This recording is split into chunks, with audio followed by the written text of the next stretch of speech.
Halo sahabat Gino, selamat datang di podcast Interaksi.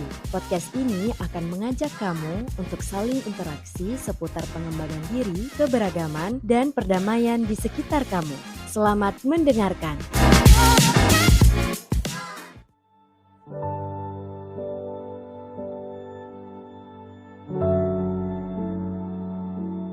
Halo sahabat Gino, terima kasih telah mendengarkan podcast Interaksi. Di podcast kali ini kita bersama narasumber Kak Khalida Zia, Executive Director The Leader dan Human Rights Activist. Kita akan membahas tentang siapa takut beda. Jadi orang yang berbeda itu nggak selamanya buruk. Ya, berbicara mengenai perbedaan akan bersanding dengan kata toleransi. Kak Zia, gimana sih kakak melihat toleransi Aceh saat ini? Dulu, aku nggak tahu toleransi itu apa. Sampai saat SMP, aku bertemu seorang teman beragama Buddha di kelasku. Saat itu, aku SMP di Matang Gelompang 2. Aku melihat bagaimana teman ini diejek oleh teman lainnya.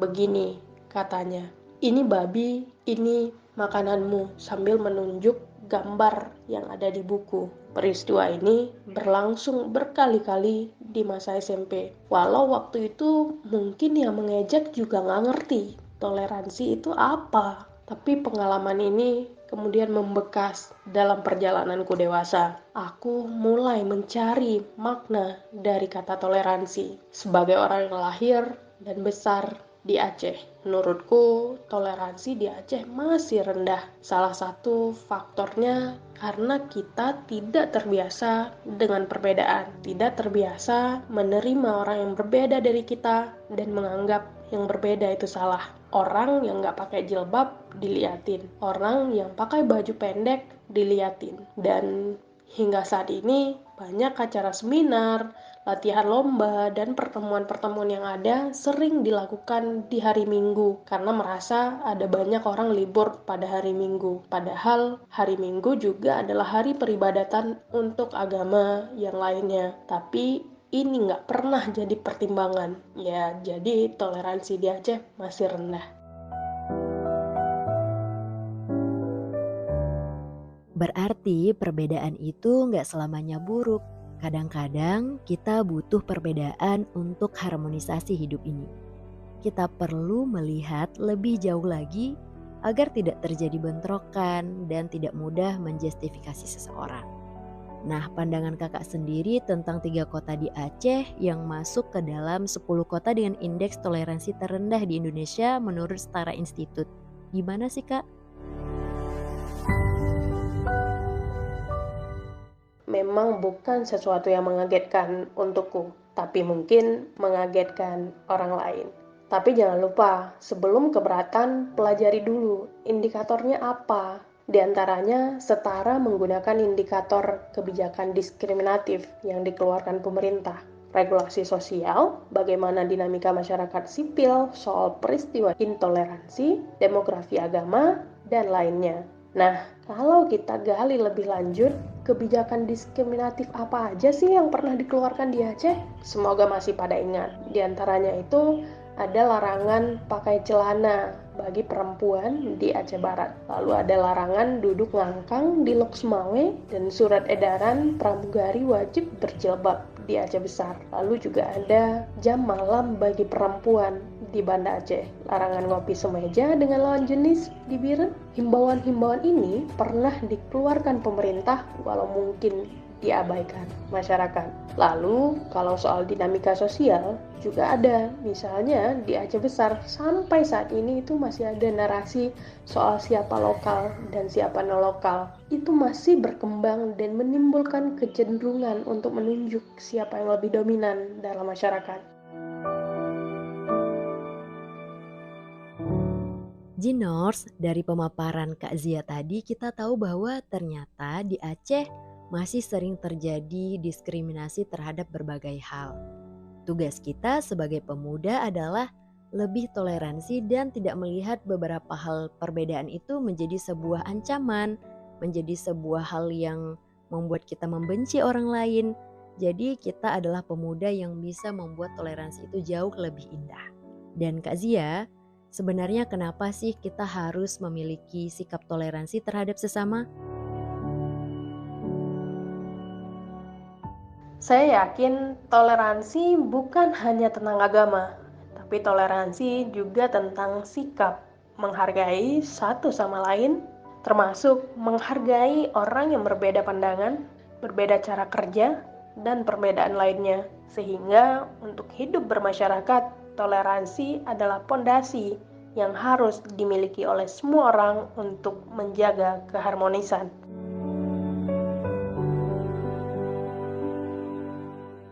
Oke, kita dapat jawabannya.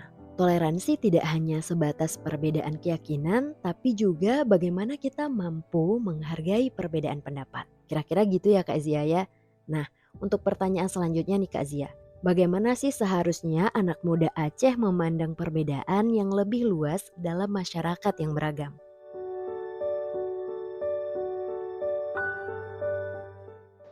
Aku mulai belajar menerima orang yang berbeda pandangannya saat berdiskusi. Aku mulai belajar mendengar dan memahami orang yang menyukai telur mata sapi lembek, sedangkan aku suka telur mata sapi matang. Tapi kita harus bisa duduk dan makan bersama. Kalau sudah terbiasa dengan perbedaan-perbedaan kecil ini, perbedaan lain akan mudah dijalani dan kita mulai dapat berpikir kritis, menempatkan diri di posisi orang lain.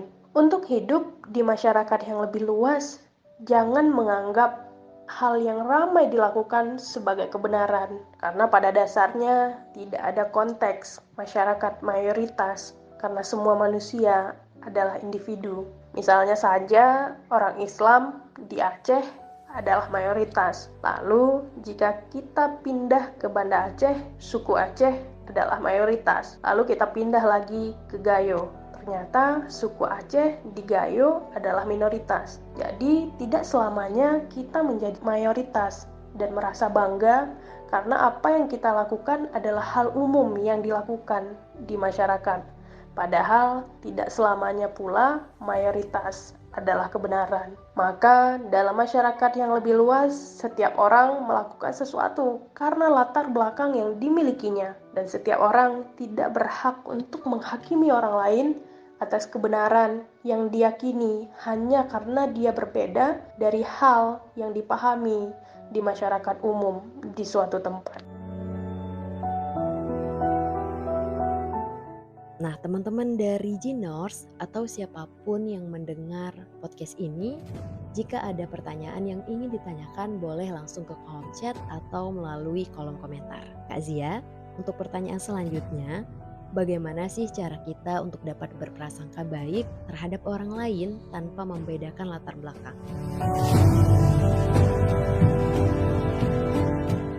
Cerita soal ketakutan dan prasangka terhadap agama atau suku yang berbeda di Aceh datang dari banyak orang. Tapi apakah kamu pernah bertanya dari si pembawa prasangka, berapa banyak ia memiliki teman beda agama? Berapa kali ia pernah berinteraksi dengan orang beda suku? Kita membenci sesuatu kadangkala bukan karena kita pernah bertemu dengan sesuatu itu. Yang paling mengkhawatirkan adalah apabila kita memberi label pada sesuatu tanpa pernah berinteraksi dengannya, tanpa pernah mengenalnya secara dalam. Tapi justru label itu datang dari cerita-cerita orang lain yang belum tentu kebenarannya dan kita dengan mudah menganutnya. Oke, Ginors, ternyata agar kita bisa berprasangka baik terhadap orang lain, kita perlu mengenal lebih dekat, lebih jauh, agar kita tahu bahwa ternyata perbedaan itu nggak seburuk yang kita bayangkan, gitu. Dan teman-teman, kalau ada pertanyaan yang ingin ditanyakan, boleh langsung ke kolom komentar atau melalui chat. Last question buat Kak Zia. Pesan kakak untuk anak-anak muda Aceh agar menjadi generasi yang lebih toleran. Dirilis dari yongtop.com. Level dari toleransi ada 3. 1. Toleransi negatif. Terjadi saat seseorang tidak menghargai kebudayaan, isi ajaran agama, dan penganutnya. Namun, keberadaan mereka dibiarkan saja karena keadaan terpaksa, misalnya dipaksa oleh aturan pemerintah. 2. Toleransi positif. Toleransi ini terjadi saat seseorang bersikap menolak kebudayaan dan isi ajaran agamanya tetapi menerima penganutnya. Level yang ketiga, toleransi ekumenis. Ketika kita sudah bisa menghargai kebudayaan dan agama berbeda serta penganutnya. Karena kita sudah mencapai kesadaran di mana setiap ajaran budaya dan agama juga mengajarkan kebenaran yang berguna. Lalu pesan untuk generasi muda, jangan takut perbedaan. Perbedaan membuat kita bisa melihat dan mendengar hal yang beragam. Belajarlah hal baru dari orang lain tanpa harus menghakimi mereka.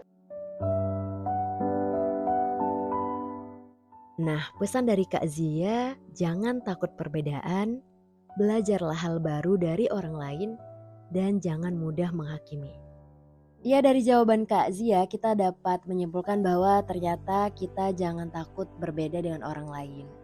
Belajarlah hal baru dan jangan mudah menghakimi, karena kita hidup di lingkungan yang memang kehidupannya itu beragam, tidak hanya kita tapi ada orang-orang lain.